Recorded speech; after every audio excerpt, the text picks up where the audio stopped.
Hello guys, welcome back to 18 sports update. So KKR చేసిన ఒకే ఒక mistake, ఆ biggest mistake వల్ల కేకేఆర్ ఈ సీజన్లో టేబుల్లో చివరి స్థానంలో ఉంది. ఆ ఒక్క మిస్టేక్ కానీ చేయకపోయి ఉంటే ఖచ్చితంగా కేకేఆర్ టేబుల్లో 1, 2, 3 ఆ 3 స్థానాల్లో ఏదో ఒక స్థానంలో ఉండేది. మరి కేకేఆర్ చేసిన ఆ బిగ్గెస్ట్ మిస్టేక్ ఏంటి మాట్లాడుకుందాం. అంతకంటే ముందు season number 19 match number 22 Chennai super Kings versus Kolkata night riders. Venue వచ్చేసి చిదంబరం స్టేడియం. టాస్ గెలిచింది కేకేఆర్, బ్యాటింగ్కి ఆహ్వానించింది సిఎస్కే టీమ్ని. సో సిఎస్కే టీంలో ముందే నేను చెప్పడం జరిగింది, నిన్నటి వీడియో, మొన్న లాస్ట్ టైం సిఎస్కే మ్యాచ్ జరిగినప్పుడు కూడా చెప్పడం జరిగింది. చెట్టా కానీ నిలబడ్డా, సంజు శాంసన్ ఒక ఎండ్లో నిలబడ్డా ఖచ్చితంగా టీంలో ఉన్న ప్లేయర్స్ కూడా మంచిగా ఆడతారు, ఖచ్చితంగా ఒక గౌరవప్రదమైన స్కోర్ వస్తుంది. సో చెట్టా నిలబడితే ఖచ్చితంగా విజయ అవకాశాలు ఎక్కువగా ఉంటాయని చెప్పి మనం మాట్లాడుకోవడం జరిగింది. అలాగే 115 కొట్టిన తర్వాత ఫామ్లోకి రావడం జరిగింది. ఒక్కసారిగానే సంజు శాంసన్ ఫామ్లోకి వచ్చాడా, కంటిన్యూగా ఆ ఫామ్ కొనసాగిస్తాడని చెప్పి మనం మాట్లాడుకోవడం జరిగింది. అదే రిపీట్ కావడం జరిగింది. ముందుగా ఒకసారి మనం చెన్నై సూపర్ కింగ్స్ సంబంధించి బ్యాటింగ్ డిపార్ట్మెంట్ గురించి మాట్లాడుకున్న తర్వాత మిగతా విషయాలు కొన్ని మాట్లాడుకుందాం. ముందుగా చెన్నై సూపర్ కింగ్స్ సంబంధించి సంజు శాంసన్. సో ఏంటంటే నిన్న 32 బాల్స్లో 4 4లు 3 6లతో 150 స్ట్రైక్ రేట్తో 48 పరుగులు చేయడం జరిగింది. ఇదే సంజు శాంసన్ కానీ ఒక్కసారి ఫామ్లోకి వచ్చాడా, ఫామ్ అలాగే కొనసాగుతుంది. ఇప్పుడు ఫామ్లో ఉన్నాడు కదా, నెక్స్ట్ మ్యాచ్లో కూడా ఇదే విధంగా ఫామ్ కొనసాగిస్తాడు. సంజు శాంసన్ కానీ ఇలా అద్భుతమైన స్కోర్ చేశాడంటే ఖచ్చితంగా మిగతా ఎండ్లో ప్లేయర్లు ఎవరైతే ఉంటారో వాళ్ళు మంచి హిట్టింగ్ చేయడానికి వాళ్ళకి ఒక ఆప్షన్ ఉంటుంది. కాబట్టి సంజు శాంసన్ ఇదే విధంగా ఫామ్లో కొనసాగాలని చెప్పి మనం కూడా కోరుకుందాం. ఎందుకంటే ఇప్పుడు సిఎస్కే దింగా మొత్తం యంగ్ టీం ఉంది కాబట్టి సంజు శాంసన్ కొంచెం ముందుండి నడిపడం అందరికీ బాగుంటుంది. నెక్స్ట్ వచ్చి రుతురాజ్ గైక్వాడ్ 6 బాల్స్లో 7 పరుగులు. సో ఏంటంటే పూర్తిగా స్ట్రగుల్ అవుతున్నాడు. లాస్ట్ సీజన్ మంచిగా ఆడాడు, బట్ ఏంటంటే ఈ సీజన్లో పూర్తిగా స్ట్రగుల్ అవుతున్నారు. 7 పరుగులకి అవుట్ కావడం జరిగింది. ఒకసారి మనం రుతురాజ్ గైక్వాడ్ ఈ సీజన్లో మనం చూసుకున్నట్టయితే కెప్టెన్ సాబ్ ఆర్ఆర్ మీద 11 బాల్స్లో 6 రన్లు, పంజాబ్ కింగ్స్ మీద 22 బాల్లో 28 రన్లు, అలాగే ఆర్సీబీ మీద 3 బాల్స్లో 7 రన్లు, అలాగే డీసీ మీద ఢిల్లీ మీద 18 బాల్స్లో 15 రన్లు, అలాగే నిన్నటి మ్యాచ్లో కేకేఆర్ మీద 6 బాల్స్లో కేవలం 7 పరుగులకి అవుట్ కావడం జరిగింది. బట్ రుతురాజ్ గైక్వాడ్ ఏదో ఒక రోజు ఫామ్లోకి రావాలని కోరుకుందాం. అంటే ఏదో ఒక రోజు అంటే ఇదే సీజన్లో, ఈ సీజన్లో ఇంకో 2 మ్యాచ్ల్లో ఫామ్లోకి రావాలని కోరుకుందాం. ఎందుకంటే రుతురాజ్ గైక్వాడ్ కానీ ఫామ్లోకి వస్తే టీం విజయావకాశాలు ఎక్కువగా ఉంటాయి. మనకి ఇంతకుముందు స్టాటిస్టిక్స్ కూడా ఉన్నాయి.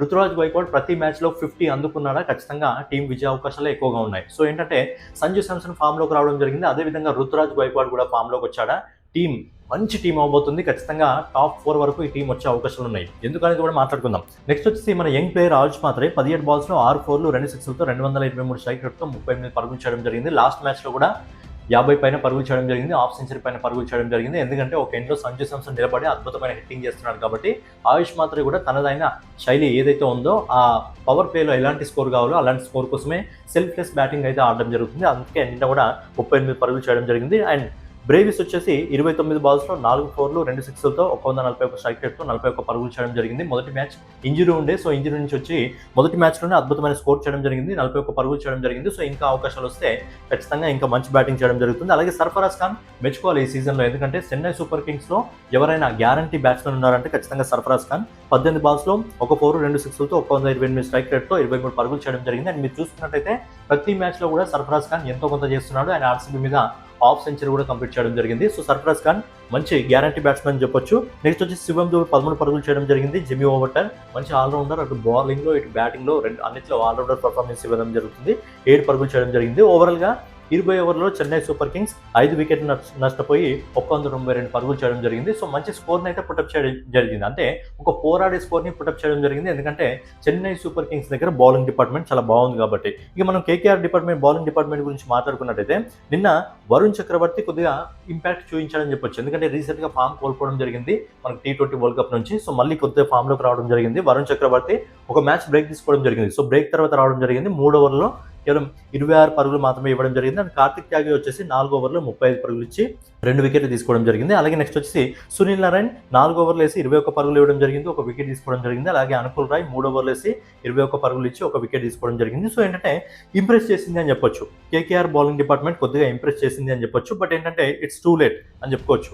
ఇక నెక్స్ట్ కేకేఆర్ బ్యాటింగ్ డిపార్ట్మెంట్ గురించి మాట్లాడుకున్న తర్వాత అసలు కేకేఆర్ చేసిన మిస్టేక్ ఏంటి అనే విషయం గురించి కూడా మనం ఈ వీడియోలో మాట్లాడుకుందాం.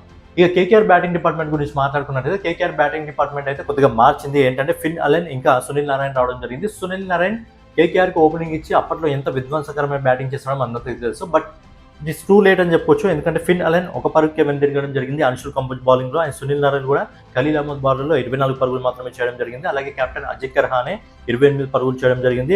రఘువంశీ ఈ సీజన్లో మంచి ఫామ్లో ఉన్నాడు, బట్ నిన్న 27 పరుగులకు వెనుదిరగడం జరిగింది. అలాగే రింకు సింగ్ వచ్చి కేవలం 6 పరుగులు మాత్రమే చేయడం జరిగింది. ఈ సీజన్లో అంత మంచి ఫామ్లో లేడు. అలాగే కెమెరన్ గ్రీన్ 0 పరుగులు చేయడం జరిగింది, డక్అవుట్ కావడం జరిగింది. మాట్లాడుకుందాం కెమెరాన్ గ్రీన్ గురించి. ఇక ఎండింగ్ లో పావల్ వచ్చేసి 31 పరుగులు, రమణ్దీప్ సింగ్ 35 పరుగులు, అనుకుల్ రాయ్ 1 పరుగు. కొంచెం పోరాటం జరిగింది, బట్ ఓవరాల్ గా ఏంటంటే 7 వికెట్లు నష్టపోయి 20 ఓవర్లలో 100 పరుగులు మాత్రమే చేయడం జరిగింది. సో ఇక్కడ కెమెరాన్ గ్రీన్ గురించి మాట్లాడుకోవాలి, ఎందుకంటే ఇప్పుడు సోషల్ మీడియాలో మొత్తం ఇదే రచ్చ జరుగుతుంది. 25 కోట్లు ఈ సీజన్లోనే ఎక్కువ కాస్ట్ పెట్టి తీసుకోవడం జరిగింది కెమెరాన్ గ్రీన్ని, 25 కోట్లు పెట్టి తీసుకోవడం జరిగింది. బట్ ఫామ్ చూస్తుంటే కెమెరాన్ గ్రీన్ది పెద్దగా ఎక్కడ కనిపించట్లేదు. ఎందుకంటే మొదటి మ్యాచ్లో 10 బాల్స్లో 18 పరుగులు చేయడం జరిగింది, తర్వాత మ్యాచ్లో 2 బాల్స్లో 2 పరుగులు చేయడం జరిగింది, ఆ తర్వాత మ్యాచ్లో 2 బాల్స్లో 4 పరుగులు చేయడం జరిగింది, ఆ తర్వాత మ్యాచ్లో 24 బాల్స్లో 32 పరుగులు చేయడం జరిగింది. అండ్ నిన్న గోల్డెన్ డక్అవుట్.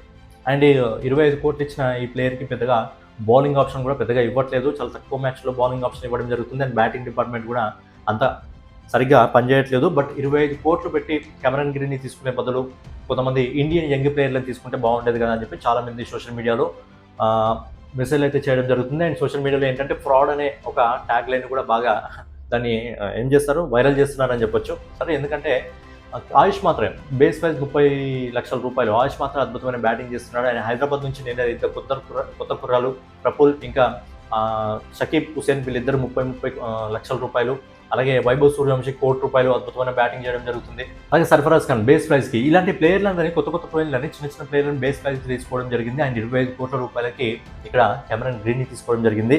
సో ఇప్పుడు ఏంటంటే అసలు కేకేఆర్ చేసిన తప్పేంటి, కేకేఆర్ ఎందుకు ఇంత దారుణంగా ఉంది? ఇప్పుడు టేబుల్లో చివరి స్థానంలో ఉంది, 10వ స్థానంలో ఉంది. 5 మ్యాచ్లు ఆడితే 1 మ్యాచ్ కూడా గెలవలేదు, ఆ 1 పాయింట్ అయితే రావడం జరిగింది. అది వర్షం రద్దవడం వల్ల 1 పాయింట్ మాత్రమే రావడం జరిగింది. సో ఇప్పుడు 5 మ్యాచ్ల్లో 1 మ్యాచ్ కూడా కేకేఆర్ గెలవలేదు.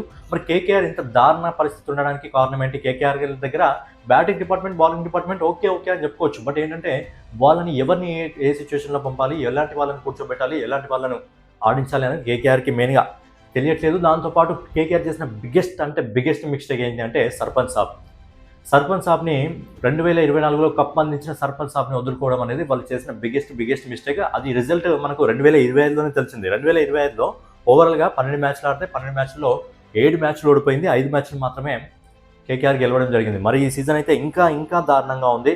సో ఏంటంటే సర్పంచ్ సాబ్ మీరు చూడండి, డీసీని ఫైనల్కి తీసుకెళ్ళడం జరిగింది. అలాగే ఇదే కేకేఆర్ ఏదైతే టీం తనను వదులుకుందో అదే కేకేఆర్ టీంని కప్ అందించడం జరిగింది. అండ్ పంజాబ్ సూపర్ కింగ్స్ని ఆల్రెడీ ఒక ఫైనల్కి తీసుకెళ్ళడం జరిగింది. అండ్ ఈసారి కూడా ఖచ్చితంగా ప్లే ఆఫ్స్లో ఉంటాడు. మన ప్లే ఆఫ్స్లో ఉండి మళ్ళీ ఫైనల్కి తీసుకెళ్తాడా, కప్పు కొట్టించినా ఆశ్చర్యపోవాల్సిన అవసరం లేదు. సో కేకేఆర్ చేసిన బిగ్గెస్ట్ మిస్టేక్ ఏంటంటే సర్పంచ్ సాబ్ని వదులుకోవడం, అలాగే సాల్ట్ని వదులుకోవడం, అలాగే మిచెల్ మార్ష్ని వదులుకోవడం. కొంచెం స్టార్ ప్లేయర్స్ అందరినీ కూడా కేకేఆర్ వదులుకోవడం జరిగింది. మరి వాళ్ళు ఏమైనా ఆలోచించారో, వాళ్ళ మేనేజ్మెంట్ ఏం ఆలోచించారో తెలియదు, కానీ మంచి ప్లేయర్స్ని అయితే కేకేఆర్ వదులుకోవడం జరిగింది. సో ఇదే వాళ్ళు చేసిన బిగ్గెస్ట్ మిస్టేక్ అని చెప్పొచ్చు.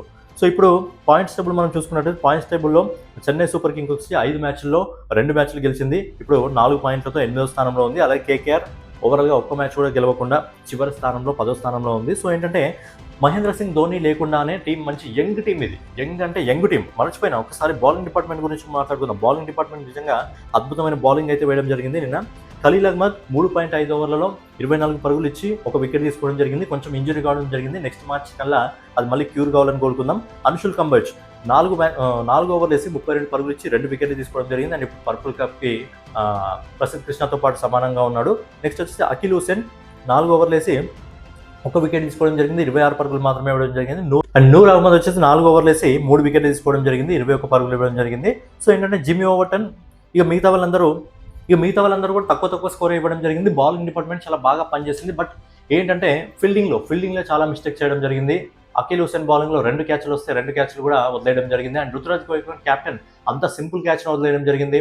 అండ్ బ్రేవిస్ 1 క్యాచ్ వదిలేయడం జరిగింది. అండ్ ఇంకా సర్ఫరాజ్ ఖాన్ కూడా 1 క్యాచ్ను వదిలేయడం జరిగింది. సో ఏంటంటే బ్యాటింగ్ బౌలింగ్ మెల్లగా ఇంప్రూవ్ అవుతుంది. బట్ ఏంటంటే ఆ ఫీల్డింగ్ కూడా కొంత ఇంప్రూవ్మెంట్ చేసుకుంటే బాగుంటుంది. బట్ ఏంటంటే ఒక యంగ్ టీమ్ని తీసుకుని ఈ రేంజ్లో, ఒక యంగ్ టీంని పూర్తిగా యంగ్ కుర్రాలు ఉన్నాయి, యంగ్ టీం తీసుకుని ఈ రేంజ్లో ప్రదర్శిస్తున్నారు కాబట్టి ఇంకా తలా కానీ ధోని కానీ టీంకి యాడ్ అయ్యాడా ఖచ్చితంగా టీం వేరే రేంజ్లోకి వెళ్తుంది. టాప్ 4 వరకు వచ్చినా మనం ఆశ్చర్యపోవాల్సిన అవసరం లేదు. కప్పు కొడుతుందా లేదా అని పక్కన పెడితే టాప్ 4 వరకు వచ్చినా ఆశ్చర్యపోవాల్సిన అవసరం లేదు. సో అలాంటి టీం అయితే మెల్లమెల్లగా పికప్ చేసుకుంటుంది. కేకేఆర్ ఇంత దారుణంగా విఫలం అవడానికి కారణాలు ఏంటి? సర్పంచ్ సాబ్ని వదులుకోవడమా, లేకపోతే ఎక్కువగా కేకేఆర్ ఇండియన్ ప్లేయర్స్ని నమ్ముకోకుండా ఎక్కువగా ఓవర్సీస్ ప్లేయర్ పైన ఇన్వెస్ట్మెంట్ చేయడమా అనేది మీ ఒపీనియన్ కామెంట్ రూపంలో తెలియజేయండి. సో నెక్స్ట్ వీడియోలో మళ్ళీ కలుసుకుందాం. సో డైలీ ఐపీఎల్ అప్డేట్ కోసం మన 18 స్పోర్ట్ అప్డేట్ ఛానల్ సబ్స్క్రైబ్ చేసుకుని, అలాగే ఖచ్చితంగా వీడియోని చూస్తున్నారు కానీ లైక్ చేయట్లేదు, వీడియోని లైక్ చేసి మీ ఒపీనియన్ కామెంట్ రూపంలో తెలియజేయండి. సో నెక్స్ట్ వీడియోలో మళ్ళీ కలుసుకుందాం. జై హింద్, జై భారత్, నమస్తే.